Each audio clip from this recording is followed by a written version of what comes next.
सुनो जी, रेडी होए या नहीं? हाँ सब वेट कर रहे ने। दुल्ला साहब किथाए वे गए? बस आ ਰਿਹਾ। ਪਰ ਸੱਚ ਦਸਾਂ ਤੁਸੀਂ ਅੱਜ ਬਹੁਤ ਸੋਹਣੀ ਲੱਗ ਰਹੇ ਹੋ।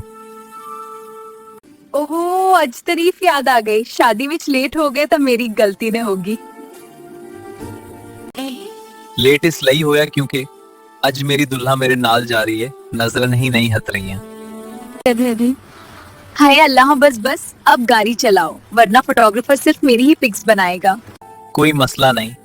ਮੈਂ ਤਾਂ ਚਾਹੁੰਦਾ ਹਾਂ ਪੂਰੀ ਦੁਨੀਆ ਵੇਖੇ ਮੇਰੀ ਬੀਵੀ ਕਿੰਨੀ ਪਿਆਰੀ ਹੈ। अच्छा नबी, फिर शादी विच जाके भी मेरा हाथ ना छड़ना हो। ना आज ना कल ना जिंदगी भर करूंगा।